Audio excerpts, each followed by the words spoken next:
I hope you are doing well. I am here to discuss class 9 biology practicals. So let's start. So first thing we need to understand the practical patterns. So we have three stages. Stage 1, stage 1, stage 2 and stage 3. ठीक है, paper को हम हमारे papers को क्या किया stages में divide किया है. जो स्टेज 1 होगा उसमें हमने क्या करना होगा, हमारे पास एक स्लाइड होगी. ठीक है, इस तरह कुछ. उसको हमने क्या करना है, माइक्रोस्कोप में रखना है और देखना है. और उसके बाद हमने क्या करना, आइडेंटिफाई करना है कि आया ये स्लाइड किसका है, आइडेंटिफाई. और then we have to give reason. ठीक है, अगर मैं कहता हूँ ये स्लाइड है अर्थ अर्थवॉर्म, ठीक है, अर्थवॉर्म है, तो इसकी क्या रीज़न है, तो हमने ये करना स्टेज 1 में. स्टेज 2 में हमारे पास है सैंपल होंगे. ठीक है, सैंपल्स 2 ही है. ठीक है, उनसे हमने क्या बनाना है, एक स्लाइड बनानी है. ठीक है, ये स्लाइड बनानी है, उसको माइक्रोस्कोप में रखना है और देखना है और आइडेंटिफाई करना है. ठीक है, आइडेंटिफाई करना. और स्टेज 3 में हमारे पास 12 टेस्ट हैं, वो हमने परफॉर्म करने हैं. So let's discuss stage 1. ठीक है, स्टेज 1 में हमारे पास टोटल 12 स्लाइड्स होंगे. ठीक है, ये इनमें से कोई एक आ सकता है आपको. ठीक है, और आपने क्या करना है, माइक्रोस्कोप में देखना है और आइडेंटिफाई करना है कि वो स्लाइड इनमें से किसका है. लेट्स सपोज अर्थवर्म है, तो आपने उसके साथ रीज़न देना है, बॉडी इज सेगमेंटेड. ठीक है, ये इनकी रीजंस हैं, ये इनके नाम है. नाउ द थिंग इज की हाउ टू आइडेंटिफाई. ठीक है, इसके लिए हमने एक स्लाइड बनाई है. ठीक है, आप जब माइक्रोस्कोप में देखेंगे तो आपको इस टाइप के शेप्स नज़र आएंगे. On the base of this आप मसलन अर्थवर्म कह रहे हैं तो आप कह सकते हैं फ्रेगमेंटेड बॉडी. ठीक है, तो आपके लिए आइडेंटिफाई करना इजी होगा. तो स्टेज 1 मार्क्स का है, बस आपने इतना ही करना है, आइडेंटिफाई करना है एंड देन गिव रीज़न कि why you identify that object. Moving to stage 2. Stage 2 में हमारे पास सैंपल होगा. ठीक है, मसलन ये हमारे पास 2 सैंपल्स है, अनआइडेंटिफाइड. ठीक है, अनआइडेंटिफाई है, हम नेकेड आइट से नहीं बता सकते कि ये किसका टिश्यू है और ये किसका टिश्यू है. तो हम क्या करेंगे, इसके लिए एक स्लाइड बनाएंगे. ठीक है, स्लाइड आपने ये ग्लास लेना है और यहाँ पे इसके थोड़े छोटे हिस्से करके ये एक सैंपल रखना है यहाँ पे ऊपर ग्लास. इसको हम ले जाएंगे माइक्रोस्कोप में. ठीक है, और देखना है कि ये हमें क्या नज़र आती है इसमें. ठीक है, इसमें हमारे पास 2 ही सैंपल्स होंगे. ठीक है, पहला ये है कि जो ऑनियन होता है उनका एपिडर्मल सेल हो सकते हैं, एपिडर्मल सेल्स. और दूसरा हमारे पास फ्रॉग.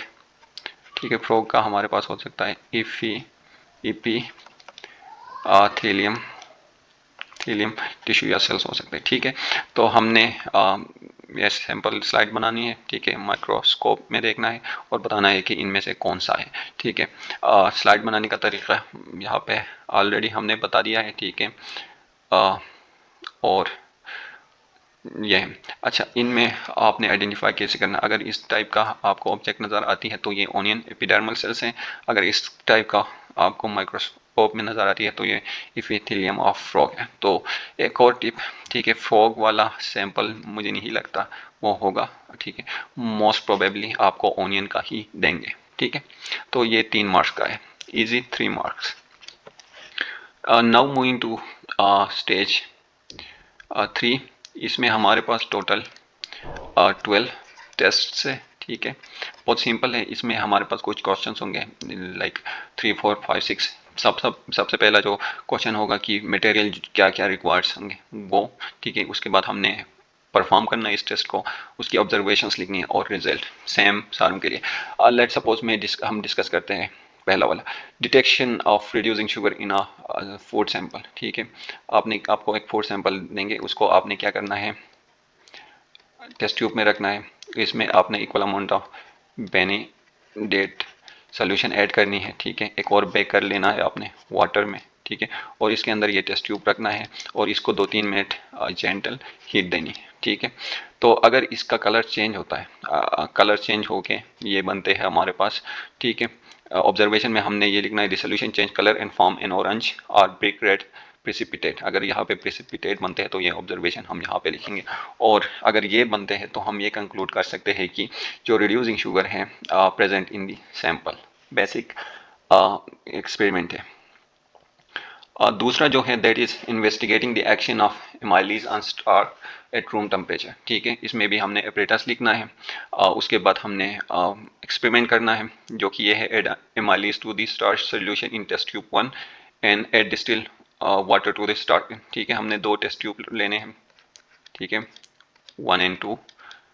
एक में हम क्या करेंगे, सैंपल जो सैंपल है उसके ऊपर हम क्या करेंगे, एमाइलीज ऐड करेंगे, दूसरे में हम वाटर ऐड करेंगे। ठीक है, और इस एट रूम टेम्परेचर थोड़े टाइम के लिए हम रखेंगे, और इसमें हम क्या करेंगे, आयोडीन इस दोनों में ऐड करेंगे, आयोडीन। ठीक है, आयोडीन जो कि हमारे पास सैंपल है। ठीक है, तो हम उसके बाद हमारा ऑब्जर्वेशन ये होगा, टेस्ट ट्यूब जिसमें हमने एमाइलीज ऐड किए येलो ब्राउन कलर में होगा, जिससे ये जाहिर होता है कि स्टार्क हैज़ बीन डाइजेस्टेड। और जो टेस्ट ट्यूब 2 है, इसमें हमारे पास जो सोल्यूशन होती है that stay blue black showing that starch is still present. ठीक है, ये हो गया।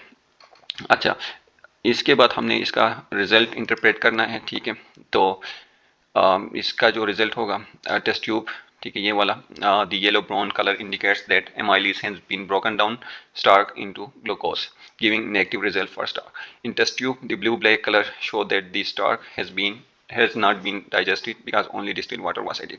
ठीक है, तो एमाइलीज हम ऐड करेंगे तो स्टार्क हमारे पास ब्रेक होगा, और सिर्फ वाटर से वो ब्रेक नहीं होगा। That is the result of the experiment.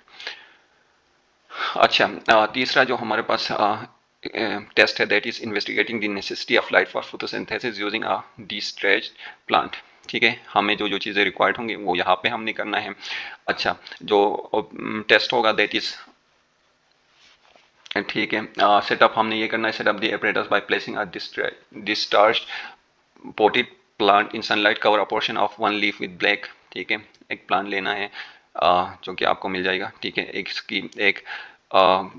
एक लीव को हमने लेना है। ठीक है, जो कि हम क्या करेंगे, थोड़े पोर्शन को ब्लॉक करेंगे while living the rest of the leaves expose. ठीक है, एक लीव लेना है। ठीक है, थोड़ा हमने इसको कवर करना है, बाकी हमने लाइट इसके ऊपर एक्सपोज करना है।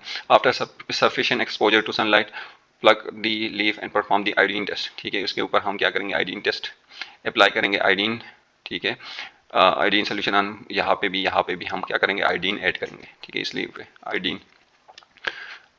ठीक है, अनबोध।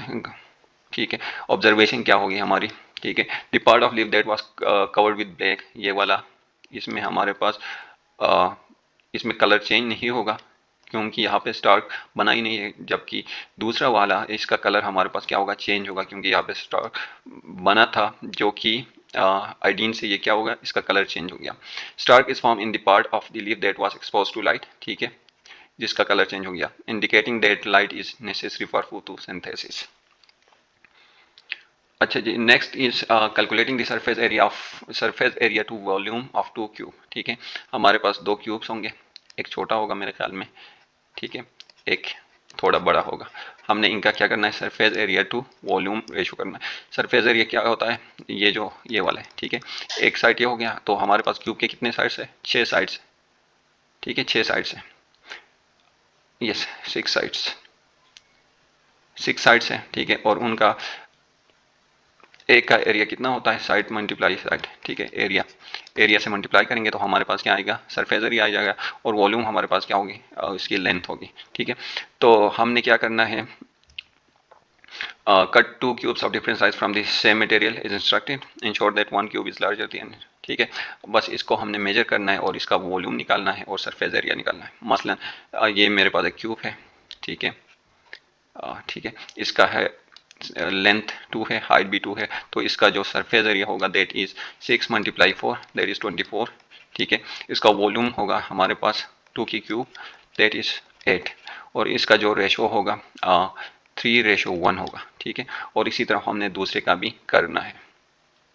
अच्छा, compare the surface area to volume ratio of the two cubes, the smaller cube which has larger surface area related to its volume observe the die more quickly than the larger cube। ठीक है, जिसका surface area ज़्यादा होगा वो क्या करेगा, मोर die.